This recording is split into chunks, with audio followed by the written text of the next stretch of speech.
Hello everyone, welcome back to Polly's Pretties. This is Thursday. Yes, we missed Wednesday. It is Thursday, November 16th. Today I've come and I'm going to show you what I'm going to use some of these little drink plastics for. I've already made two of these, so I do know it works. Let me get one over here and I'll show you. I've been looking for a way to separate my gel pens and some of my other stuff so that I know what I'm grabbing when I grab it. So like if I want like more of a fluorescent pen, I can grab those. If I want a glitter pen, I can grab it, or, but here's what they look like when they're done. And all we do is I'll show you how to do it with this one, but we're going to cover them with some scrapbook paper just to kind of give them a better look than that. So I've made two taller like ones. And I thought I'd bring you along on the journey to make this one. So here we go. We're going to come first and cut down into the ring at the top of our little plastic container here. See, I've cut it. You're going to go ahead and put your scissors back in there. Now, this is not a perfect thing. I'm going to go ahead and tell you. It's not. This is never going to be perfect. I don't know anybody who could do this quite perfectly. But we're going to get in here with our scissor. We're going to cut that top ring, and you may have to use a little bit of effort, like so, to get it started. And you're going to cut this round piece off at the top. Okay, once you get it started, then it tends to work a little better with you. It's just getting it started, as you can see. And I am actually using a very heavy-duty scissor, because sometimes even for me, they're a little hard to cut, as you just saw. But the idea is to go all the way around the top and get that top ring cut off. And it is a little tough. It's, oops, sorry, Ronnie. It is trial and error, and I hope I didn't lose my little container there. Okay. So now, now that we've done that, now you see why I use the heavy-duty scissors. You'll end up with something like this, and it'll have some little rough edges. They're not enough to cut you. This piece you can throw away. They're not enough to cut you, but they are just a little bit of rough edges. So what I do is I take a regular old nail file, or you can use sandpaper or what you have, and you want to go around, you want to make sure you're over some paper or something, because it does make a bit of a mess. And you just start filing it down to make it smoother. And it does, it will make it smoother. So it might be just a little time consuming as you're doing it. And I'm not particularly worried about color coding mine for any purpose. You could if you wanted. You don't have to. You don't even have to wrap them if you wanted to. You could paint them or what have you. It's all your choice because your area you're going to put them in. Alrighty. Now it looks a bit better. We don't have quite as many icky edges, and that's the big thing. Okay, now, because I am a person who doesn't like to wait, I am not using wet glue. Wet glue would probably work, but you're going to have drying time, and you're going to have something to hold it together. I am using double-sided tape, and it has worked just fine. The idea, though, is you do need to use a good amount, and you need to make sure that when you're putting it on, you make sure you flatten out your double-sided tape. Don't leave any kind of bumps, humps, lumps, none of that. And put a few pieces around. Don't be afraid to be, don't be afraid to use too much, basically. So, and we don't want to cover the bottom. So we're not going to cover the bottom at all. And every little bit, you're just going to come around and place your tape. If you do it like me, let me bring you down to the desk. Okay, there. That way you can see a little better. You just place your tape, press it in place good, move to the next section, bring your tape over, put it in place, press it down, and keep going until you finish putting your tape on. And you can put this as close or as far away, I guess, as you would like, really. There is no technical right or wrong to it. The idea for this is just to hold your paper onto your container so that that pretty paper will show and not the icky container part. And again, like I said, make sure you flatten your tape down as you put it on. Now, here's where it can get a little fun. You need to make sure you don't put any paper down on this bottom part. So we're going to flip our star paper over like so. I'm going to bring you this way so you can see more what I'm doing. We are going to take and slowly start removing, little bit by little bit, our tape backing.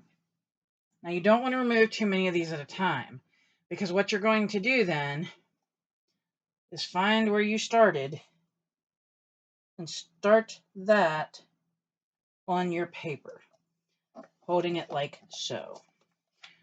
So it adheres to your jar. Now,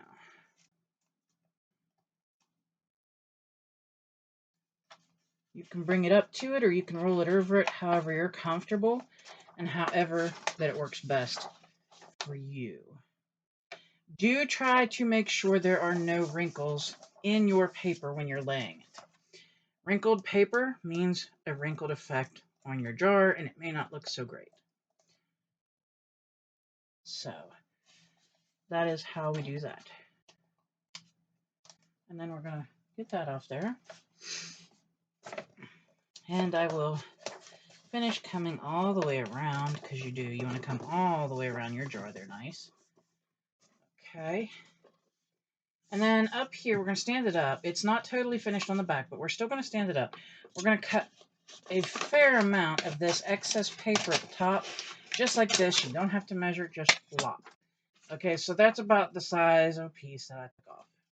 We're going to lay all the extra over here because we can use it for other projects. Now we're going to come back. Our jar is kind of lumpy like this, but we're going to go ahead and tape what's open here.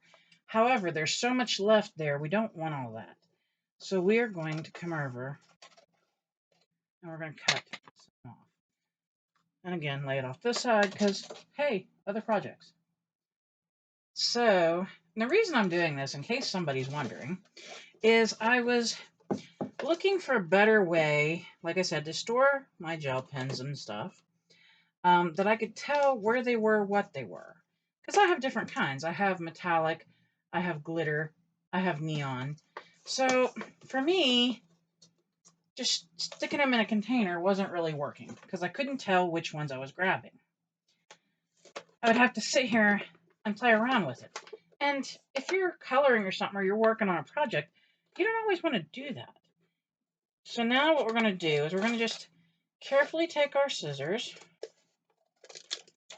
and we're going to cut down so that we can bend the piece we have here and fold it into the cup as we need it. And you don't have to make a ton of cuts. You can just make a few.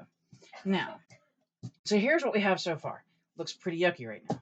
That doesn't look like anything interesting. That's all right. It's going to change, okay? And like I said, because I am somebody who can't wait on the glue to dry because I want to get some of this going and get my desk straightened up again, I am using double-sided tape. Now, if you prefer wet glue, by all means, use wet glue.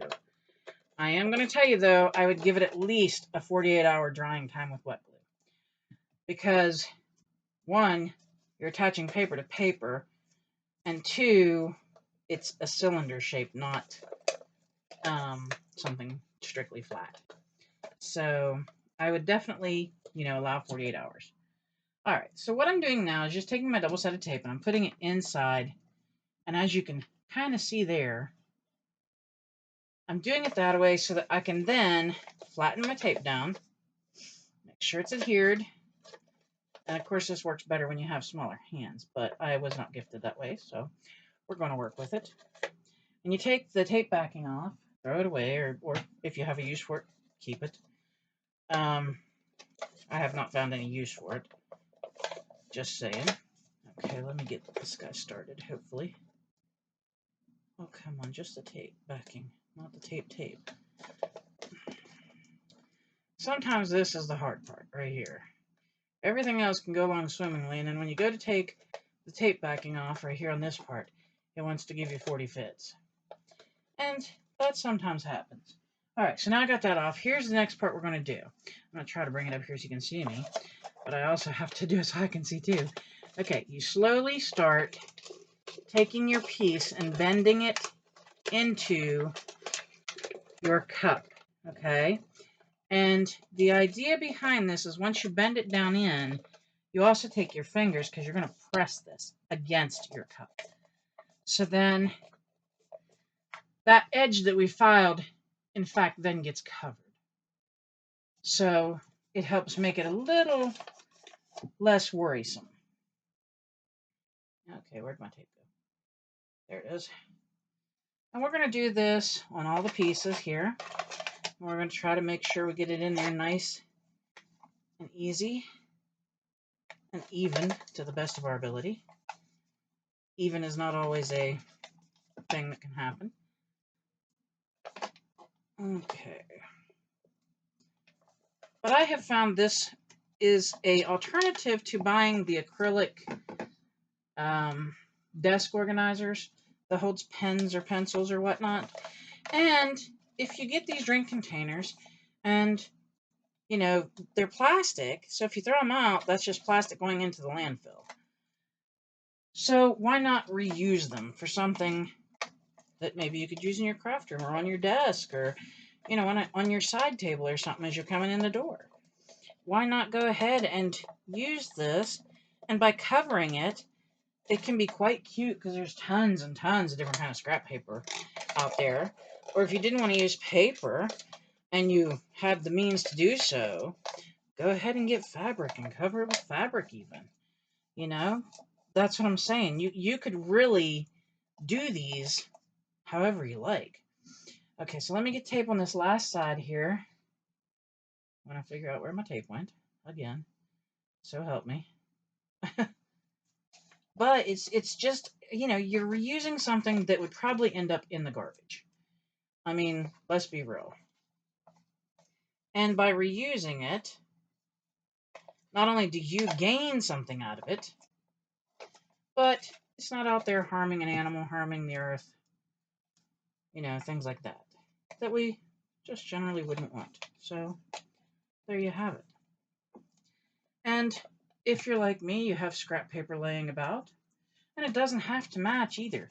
I mean, yeah, I'm trying to kind of match mine up a little bit, but I know at some point, you know, as many of these as I'll probably end up making, I probably won't have matching. There'll be different, like, pictures and different things. My big ones in the back had floppy disks on them. Talk about an old thing there. These littler ones, shorter ones, are going to have the stars. At least as much as I have paper for. Now, that doesn't mean every single one's going to be just exactly alike, like I said. But yeah, you see me here now, just taking my thumb and putting a little bit of pressure so that the tape will stick inside our little plastic jar. And there you have it. Look at that. Do-do-do-do-do. And is that not just the cutest thing? You could sit this on your desk, like I said, a side table, any place that you need, to have some pens or pencils or what have you. And by cutting off that top ring, it opens it up just a little bit more. So I thought these would be a neat idea to bring to you. And like I said, I am really just using scrapbook paper. Right here's what I'm using. I got it at my local Dollar General. And I just thought these were kind of cute designs. There's stars on this one, floppy disks on another one. Let me see. Right here's eggs and bacon if you were doing it someplace that, like a kitchen. I mean, there's different things. You could use any kind of scrap paper, any seasonal or anything. So, and then of course you just put your goodies in there. The shorter ones I wanted to use for my twist up crayons. I've got some Silly Scents and I've got some Twistables.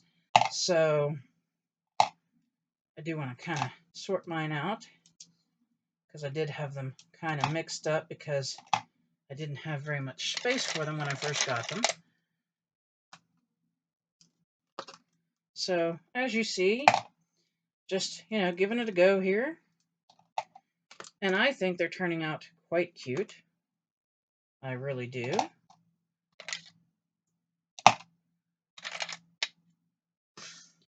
I mean, imagine you have, if you have them sitting around, why not sit there and just make a bunch of them to put in your rolling cart if that's where you need it, or on your table. Just, have it ready. And then you can sit there and use it as you need it.